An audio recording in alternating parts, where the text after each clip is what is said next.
हमारे चैनल को सब्सक्राइब करें, बेल आइकन ज़रूर दबाएं। सोमवती अमावस्या की कहानी। एक साहूकार के 7 बेटे और 7 ही बहुओं के साथ एक बेटी भी थी। साहूकार के घर रोज़ एक जोगी आता था, जिसे साहूकार की बहू भिक्षा देती थी। उस जोगी को जब साहूकार की बेटी भिक्षा देने आती तो वह उससे भिक्षा नहीं लेता था और कहता कि तेरे भाग्य में सुहाग की जगह दुहाग लिखा है। लड़की को उस जोगी की यह बात बहुत बुरी लगती और एक दिन वह अपनी माँ से रोते रोते जोगी की बात बताती है। सारी बात सुनकर माँ कहती है, कल जब जोगी आएगा तब मैं सुनती हूँ कि वह क्या कहता है और क्यों कहता है।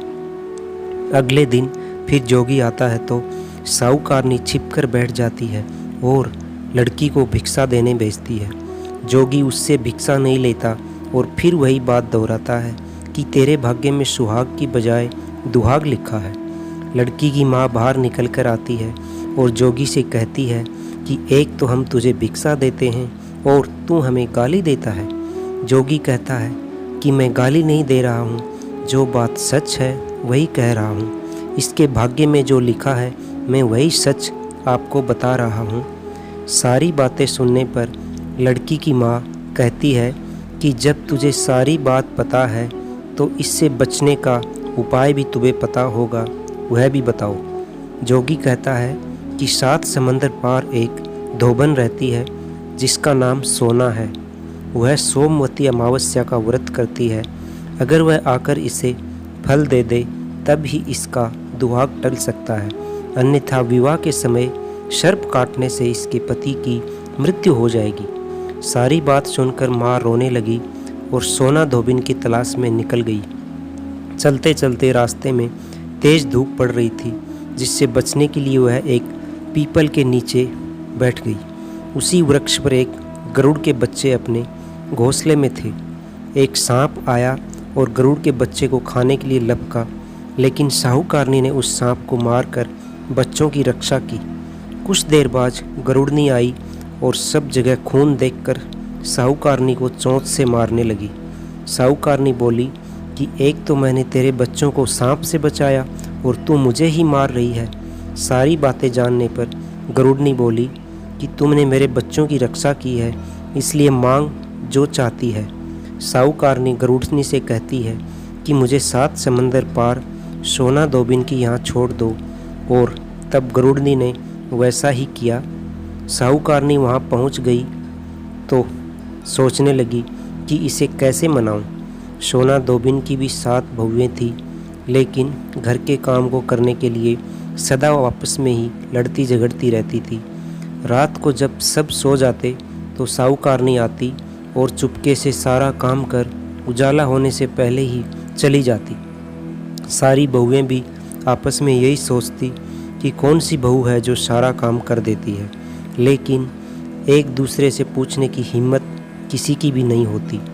काम करने की बात सोना धोबिन ने भी देखी कि आजकल बहुएं लड़ती भी नहीं हैं और काम भी सारा हो जाता है। सोना धोबिन ने सारी बहुओं को बुलाया और पूछा कि आजकल तुम लड़ती भी नहीं हो और घर का सारा काम कौन करता है। बहुएं साथ से झूठ कहती हैं कि लड़ाई करने से क्या फ़ायदा, इसलिए हम मिलकर काम कर लेती हैं। सोना धोबिन को अपनी बहुओं की बात पर विश्वास नहीं होता और वह रात में जागकर वह स्वयं सच देखना चाहती है कि कौन काम करता है। रात होने पर सोना धोबिन छिपकर बैठ जाती है कि देखती हूँ कौन सी बहू काम करती है। रात हुई तो वह देखती है कि एक औरत चुपके से घर में घुस रही है। वह देखती है कि उसने घर का सारा काम कर दिया है और जाने की तैयारी में है। जैसे ही साहूकारनी जाने लगती है तो सोना धोबिन उसे रोकती है और पूछती है कि तुम कौन हो और क्या चाहती हो।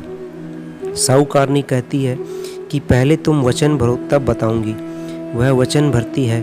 तब साहूकारनी कहती है कि मेरी बेटी के भाग्य में दुहाग लिखा है, लेकिन तुम सोमवती अमावस्या करती हो तो मेरे साथ चलकर उसे सुहाग दे दो। सोना धोबिन वचन से बंधी थी तो वह साहूकारनी के साथ चलने को तैयार हो जाती है। जाते हुए सोना धोबिन अपने बेटे बहुओं से कहती है कि मैं इस औरत के साथ इसकी बेटी को सुहाग देने जा रही हूँ, लेकिन अगर मेरे पीछे से तुम्हारे पिताजी मर जाएं तो उन्हें तेल के कुप्पे में डालकर रख देना। धोबिन के घर पहुँच जाती है। साहूकारनी अपनी बेटी का विवाह करती है तो फेरों के समय सोना धोबिन कच्चा करुआ, दूध तथा तार लेकर बैठ जाती है। कुछ समय बाद सांप आया और दूल्हे को डसने लगा तो सोना धोबिन ने करुआ आगे कर तार से सांप को बांध दिया और सांप मर गया। अब सोना धोबिन ने लड़की को सुहाग दिया और कहा कि जितनी अमावस्याएं मैंने की हैं उन सभी का फल साहूकार की इस लड़की को मिलेगा। अब आगे जो अमावस्याएं मैं करूंगी उनका फल मेरे पति व बेटों को मिलेगा। सभी लोग सोमवती अमावस्या की जय जयकार करने लगे। सोना धोबिन अपने घर वापस जाने को तैयार हुई तो साहूकारनी ने कहा कि तुमने मेरे जमाई को जीवन दान दिया है, इसलिए तुम जो चाहो मांग लो। सोना धोबिन बोली कि मुझे कुछ नहीं चाहिए और वह चली गई। रास्ते में चलते हुए फिर से सोमवती अमावस्या आ गई। उसने पीपल के पेड़ के नीचे बैठकर कहानी कही, व्रत रखा और पीपल के पेड़ के नीचे 108 बार परिक्रमा की। पीपल के पेड़ की पूजा के बाद वह घर जाती है तो देखती है कि उसका पति मरा पड़ा है। अब रास्ते में जो सोमवती अमावस्या उसने की थी उसका फल अपने पति को दे दिया, जिसके प्रभाव से वह पुनर्जीवित हो गया। सब कहने लगे, तुमने ऐसा क्या किया जो तेरा पति जिंदा हो गया? वह कहती है कि मैंने ऐसा कुछ नहीं किया, बस रास्ते में सोमवती अमावस्या आ गई थी जिसका मैंने व्रत किया, कहानी कही और पीपल के वृक्ष की 108 बार परिक्रमा की। अब सारी नगरी में ढिंढोरा पिटवा दिया गया कि हर कोई सोमवती अमावस्या करेगा, पूजा करेगा, व्रत रखेगा, कहानी कहेगा और पीपल के वृक्ष की 108 बार परिक्रमा करेगा। दोस्तों, कहानी यहीं समाप्त होती है। चैनल को लाइक करें, शेयर करें, सब्सक्राइब करें और बेल आइकन ज़रूर दबाएं। धन्यवाद।